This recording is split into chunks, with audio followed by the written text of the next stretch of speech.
Okay, bye. Hello, Bhavana. Hi there, girl. How are you? I'm good. How are you? I'm good. I want to know what you use for your teeth because it's really nice. Thank you so much. I actually use dental floss for Colgate. But I use Listerine and I think you should give it a try today. No, I think you should give it a try to Colgate. You should give it a try. No, you should. Why are you giving it a try to Listerine? Hold on, girls. Shut up, Kiran. Oh my god. You use Colgate and she uses Listerine. Both of them have their own perspective. So let's see how this brand works. So, dental floss is essentially a thread which removes food trap between the teeth and also obviously removes the bacteria from forming into a hardened plaque. The best way to floss would be brushing first and then flossing it, as it cleans more effectively. It was actually seen. So, obviously with its uses, so the demand increased for the dental floss as well. It was seen as an instant hit in the market and was widely appreciated. So, which countries had the most? It was seen as USA was holding the most highest dominating market share of dental floss with almost like 50%, and then the other percentage was seen with the European and the Scandinavian countries, and then comes the Southeast Asia and the Asia.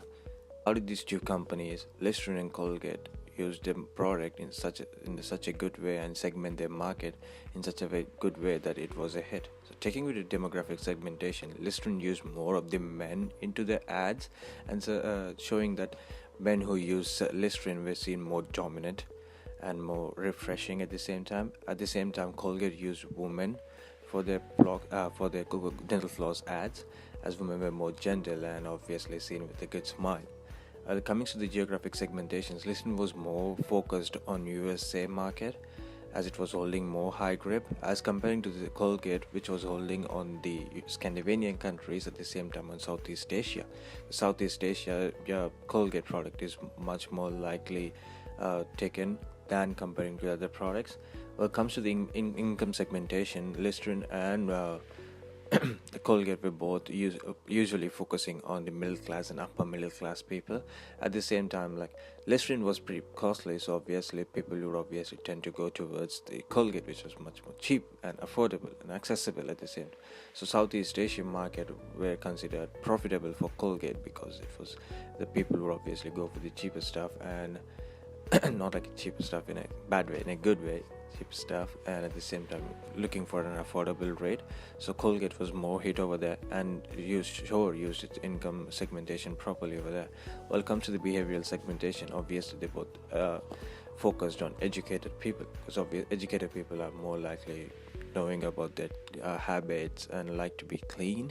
So both of these companies focused on educated people, at the same time giving it rise to multiculturalism, pluralism, where obviously when there's a cultural adaptation, people would obviously pick it much more faster.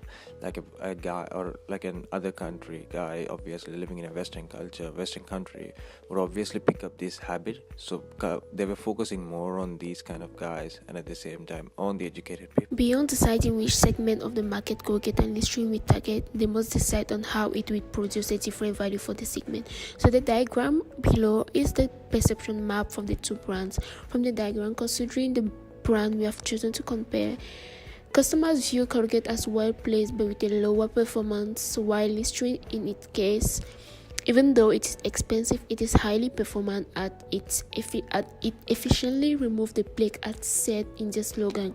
Above all, a brand positioning must serve the needs to and preference of target markets. They both need to understand customers' needs and deliver more value. So based on the position strategy diagram, Listerine is placed on the on the more for more scale. They don't only charge a higher price but also give the experience of having one of the products for a cleaner teeth. On the other hand, Colgate sells the product for a lower price but offering the same benefit as Listerine. So, nevertheless, today's generation is quite impressionable, so they need to create the brand value in terms of cost, value, benefit in order to enhance the personality. In terms of cost, Colgate sells their product at a relatively low price tag than Listerine, hence attracting more customers. However, Listerine, on the other hand, creates his degree of awareness more than Colgate in terms of benefits. Listerine is extremely effective when it comes to remove all plaques and then helps go gums like other brands. To sum up, Listerine and Colgate have different branding statements. For Listerine, to healthy, proactive preventers 25 to 40 years who want to do as much for the health of their mouth as they can, Listerine is the germ-killing floss brand that gives you the confidence of cleaner, healthier mouth. That's because Listerine is trusted to remove the plague that caused the evil gingivitis. Whereas for Colgate, their branding statement is to who wants stronger, healthier teeth, Colgate is the floss brand that fights plague, leaving your mouth fresh and healthier. Hey guys, so after knowing about the differentiation and positioning, let's just start with the 4 C's of marketing. 4 C's and 4 P's are two completely different things. 4 C's is actually from the customer point of view, whereas 4 P is actually from the firm point of view. The first C is consumer. Both Listerine and Colgate have actually focused upon the demands and the needs of the customer. They both have came with number of varieties in terms of flavors, sizes, and of course for some kind of special conditions. For example, Listerine has a flavor that is mint floss with cinnamon, whereas Colgate has came up with something really different that is charcoal, of course. And for special conditions such as Listerine has developed a dental floss for sensitive gums, whereas Colgate has came up with a dental floss especially for the tartar disease. The second C is cost. Here I have compared two countries, India and France. As you can see, in France there is not a big difference between Listerine and Colgate. But in India, guys, there is a huge difference, and I don't know why. Listerine is just more than above 2,000 rupees, whereas Colgate is just available from 70 rupees, and more people are actually preferring Colgate because it has same kind of variety of flavor with less price. The third C is convenience. It explains how it will be easier for the customers to buy the product. Both Listerine and Colgate have their product at the retailer shops such as Monoprix, Friendprix or Carrefour. Other than that, they have their product available on e-commerce sites such as Amazon, eBay. So it will be so easier for everyone to find out the product easily.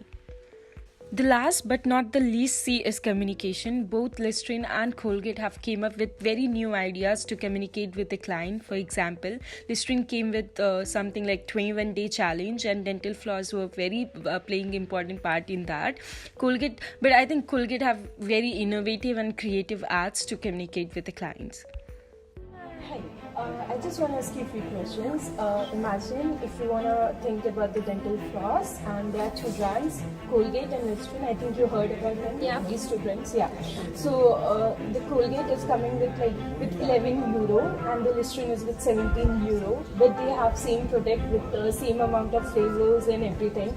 They have the same specifications. So which one will you prefer? I would personally prefer Colgate because I'm a huge fan of their product. Plus, I love their marketing campaign, the way they reach me, the brand image they're giving me, the healthy white teeth that they keep on promoting. So, as we know now about these two brands, let's see what these girls can give opinion on each other's. So I've came through the cost of Listerine. I think it's a bit more expensive. To attract the butterfly customers, they should lower down their cost. I'm so sorry to minimize the Colgate because they have a very good brand image, but I think if they increase the corporate social responsibilities activities, they will gain more impact on the consumers. And what do you think? Yeah. Well, both these two brands are the main gamblers in the oral care industry. The main thing they need to start focus would be the guys with the prices. In that way, you'd increase more and more consumers. Thank you. Thank you.